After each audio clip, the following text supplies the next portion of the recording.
So Pete and Emily, thank you so much for joining us today, and thank you for taking the time to talk to us about what it's really like to be a teacher. And I've got a series of questions here where hopefully together we're going to explore what a typical day for a teacher would actually look like. So before we start, Pete, would you mind just introducing yourself and telling us a little bit about you? Yeah, sure. So I've been teaching for 4 years now at Weydon, and I did my training through Birmingham Uni, so I did it through a slightly different way. And now I'm head of biology here and also year 10 progress and achievement leader, which is our way of saying head of year. Brilliant, okay. And Emily, a little bit about you? So I'm a geography teacher. I trained here at Weydon through the SCITT programme, and this is my 4th year working at Weydon. Amazing, great, okay. So I've just got a series of questions and I'm just going to ask you for your opinions on them and just be as honest as you can. So we're going to start with the start of the day. So Pete, a big question that a lot of people want to know is what sort of time do people get in or do teachers get in the morning, and what do you do before the children arrive? Yeah, so I think it's quite dependent on the individual teacher, but for me, I like to get in soon after 7 in the mornings. It means I've got time to go through any emails, I can check my lessons for the day, perhaps plan some lessons further on in the week, and basically get myself set up, ready for the day ahead, whatever I've got scheduled in my timetable and any other meetings that I've got ahead on that day. Great. Now 7 sounds quite early. Okay, so is that normal for a teacher to get in that time? I think some will come in earlier and maybe leave earlier, some will come in later and leave later, but it is teacher dependent and it's going to be what works for them. But I like to get everything done in the mornings so that I'm as prepared as I possibly can be for the day ahead. Great. Because I know, Emily, you don't get in that time, so what sort of time do you get in? Yeah, so I am not an early bird, so I prefer to get in about 7:45 on a good day, and then I will leave slightly later, so I prefer to do more of my work in the evenings. Right. Yeah. Okay, and so once you've kind of set yourself up for the morning, the first thing that most teachers do in most schools is deal with their tutor group or go to tutor time. So just want to talk to us about what that involves and what that entails. Yeah, so we see our tutor group every morning. It's one of my favourite parts of the job. They're your students that you look after and see every single day. It's really important to build relationships with them because you're their first point of call if they are struggling at all at school, if they need any support, and we monitor their progress and attainment, but also behaviour as well. And if they have any behaviour issues popping up, I will try and help manage that and sort them out there. Sort of things we do on a day-to-day basis, it can be certain activities. We might have interforms, which are little challenges between different tutor groups. We might have a fun activity, or sometimes it might just be quiet reading or looking through the news or discussing certain current topics, but it varies. Okay, and this is the group of children that you see every single day, so you're their constant in their life almost at school. Yeah. We have the same tutor group at this school for year 7 and 8, then they get mixed up in year 9, and then we have them from year 9 to year 11. So it's really important that you build that bond with them and then they build the bond with each other. Yeah, definitely. And also building relationships with their parents or guardians at home too, because they'll often be your first point of call as well. Amazing, brilliant. Okay, so that's the start of the day. So Pete, if I go back to you and we start to talk about like what actually happens in a lesson, because I know that's what a lot of people want to know. So first of all, if we start with why do you teach your subject? Why do you enjoy it so much? So I think in terms of science, there's obviously so many things that are relatable to the world, and particularly in biology, it's all about the body and living things, and that's what I studied at uni, so what I wanted to go into to kind of teach. And then we've got all the practicals that we do, and then the year 7s come in and they get to see all these things that they've never seen before, and then we continue doing kind of all the more complicated practicals as we go through as well. And it's really nice to see the engagement that we get from the students. And actually they'll come in and they'll be asking if they can do the practicals, but even the practicals aside, I just think science is a great topic, it's useful, and there are so many kind of interesting bits within it. Brilliant, okay. And Emily, if I come to you, so one of the other things that people thinking about getting into teaching not necessarily worry about, but are thinking about is managing behaviour. So now 4 years in, how do you find behaviour? How do you manage it in a classroom? Yeah, I mean, it was definitely one of my biggest concerns when training to teach, purely because I'm quite young. Well, I look quite young, small, petite and a female. I thought, how am I going to manage year 11 boys? But my personal approach to behaviour is about building relationships. I'm not a shouter in a lesson. I don't get angry or aggressive at all. I try to build relationships and take a more positive approach to behaviour with rewards, more so than sanction. But we do also have a very structured behaviour policy within school, which offers us a lot of support. And if I ever am struggling with certain classes, there's always a lot of support from either my head of department or other members of staff, the head of years, that support me with it and coming up with strategies. I also had a CPD session, which is like a training session on behaviour towards the beginning of my training course, that really gave me some good strategies to help improve with behaviour management. But now it's not a big concern really at all. And that's important for people to realise, that actually nobody is born knowing how to manage behaviour in a classroom. You're taught it, and actually the fundamental thing is about those relationships. I've not met a year 11 yet that doesn't like a sticker, so that's important. Okay, so Pete, if we go over to you now, lesson planning, okay, so how long does that take and when do you tend to do that? So I think where I am now, it takes a lot less time than it did in my training year, for example. So I think in your training year, you're new to it, and it's the first time you're doing it. So it would take me maybe an hour or two to plan a single lesson, which is a normal amount of time to be spending when you haven't done it before. But now, depending on what the lesson is, it might be 10 minutes, it might be 20 minutes, but it's a much shorter time. So it might be I plan a few lessons before school starts, or I use some of my free periods during the day to plan some lessons. Wherever it kind of fits into my timetable within the day or after school, but it definitely does get quicker. And I feel like at the start of your training, that is what takes your time, planning your lessons, writing your lesson plans, whereas now that preparation is a fairly small percentage of my time. Because you've got that bank, haven't you? And once you've taught a few years, you have a bank of lessons you can draw on, and then actually that's what makes the whole process a lot quicker. And you've got colleagues that you can draw on as well. Okay, that's brilliant. And Emily, if I come to you about the types of children that you teach, so obviously, in most schools you will have a range of children in front of you. Some are more able than others. How do you manage that range and cater for everybody's needs? Yeah, so in geography we have mixed sets, so we don't have any setting at all. So we have a really diverse range of needs. And it just comes back to building relationships and really understanding and knowing your students. Your school will provide you with specific information on each child, what needs they have, what kind of level they're working at, and it's your responsibility to understand that child and then pitch your lessons to that child. We typically tend to pitch to the top end, and then we will support, to the bottom end, and then we will support through challenge the high ability students. But we often have more CPD training on scaffolding, especially for SEND. I'm currently doing a CPD on SEND at the moment, so that gives us lots of support of how to tailor our lessons specifically to those needs. Yeah, so and actually you get taught that as a teacher, don't you? You know, just kind of expected to know how to cater for those needs, and you do get lots of training in that. That's brilliant.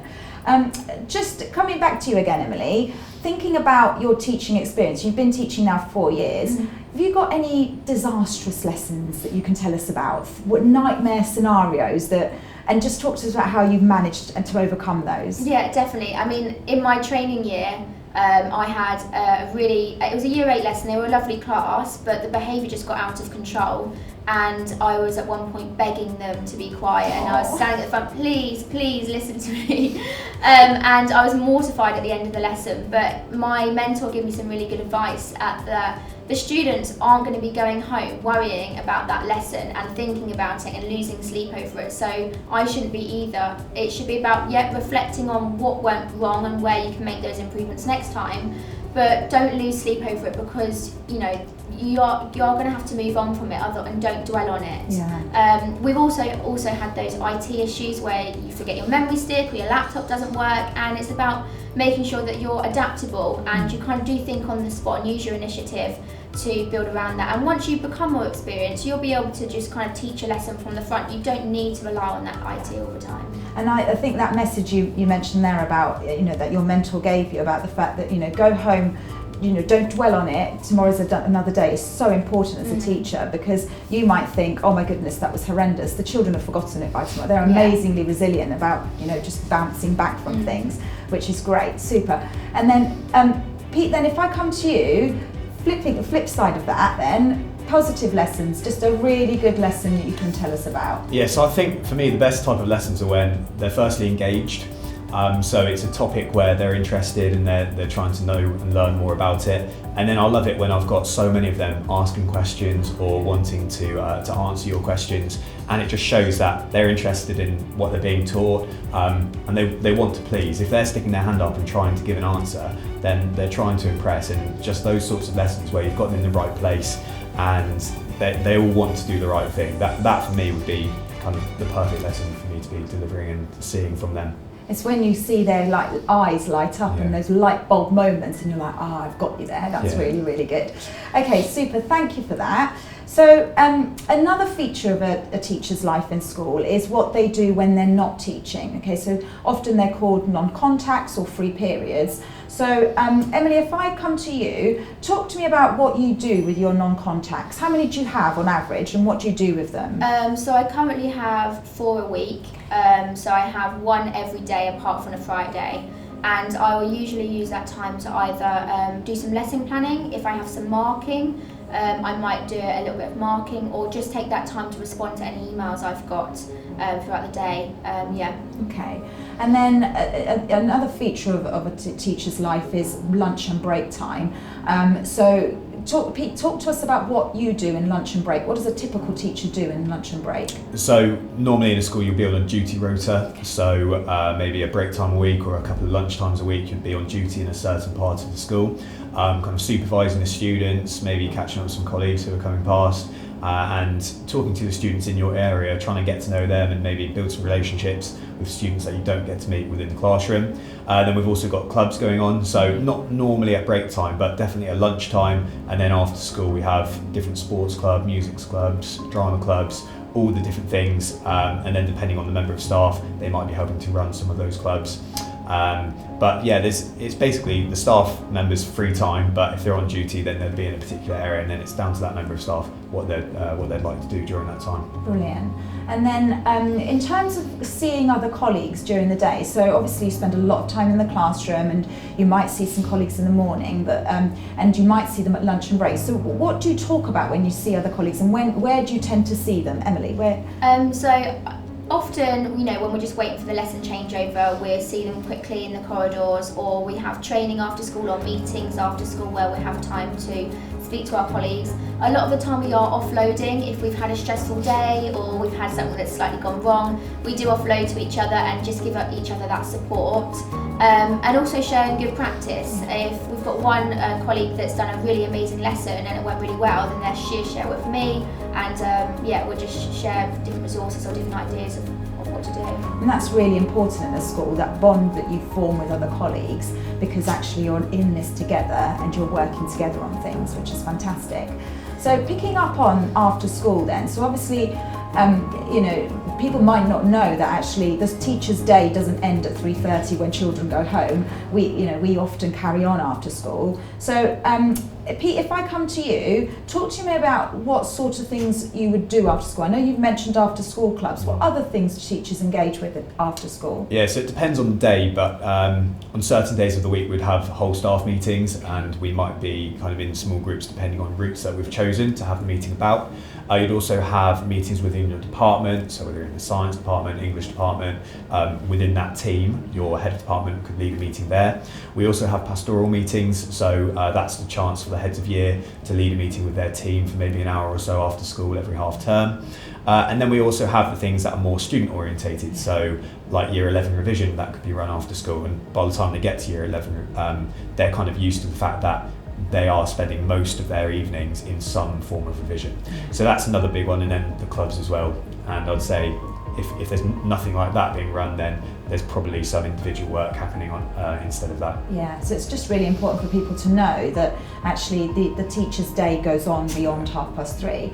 And Emily, you mentioned earlier about the fact that training doesn't stop in your training year, that actually teachers engage with training throughout their career. So give me some examples of training that you've done after school, or you've done on an inset day, for example, that's helped you develop as a teacher. Yeah, so every year we pick a new route, a new specific area that we want to focus on. This year I'm doing SEND and scaffolding.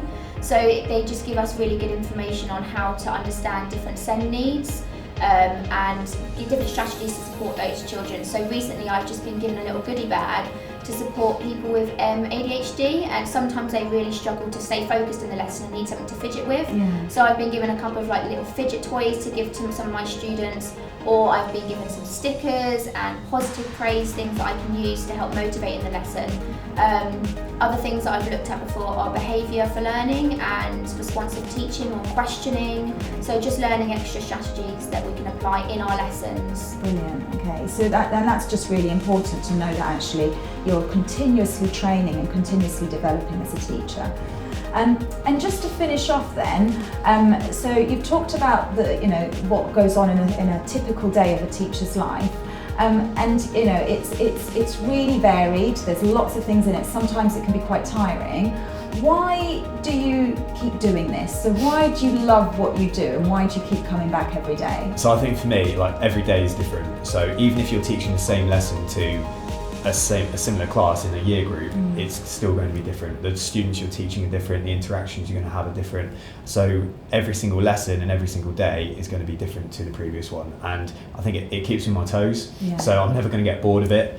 And then I love building the relationships with the students as well, and getting to work with the young people on a day-to-day basis. And actually a lot of young people, it's not just one or two that you see, you get a whole handful every single day.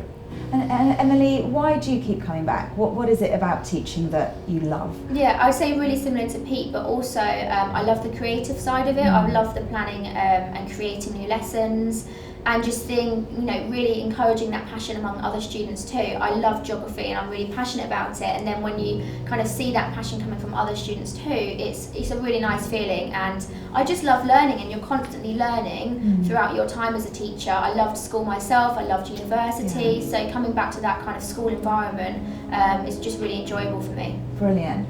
And I think you're both, really at the start of your careers. You've been teaching a few years, but I think one of the lovely things about teaching, especially when you've been teaching as long as I have, is you see those children that you taught in year 7, and then they end up in year 13 and they take your subject to university and you've moulded them, and there's no better feeling. So yeah, I can totally empathise with both of you. So thank you so much for joining us today. Thank you for talking about your day as a teacher. Thank you very much. Thank you.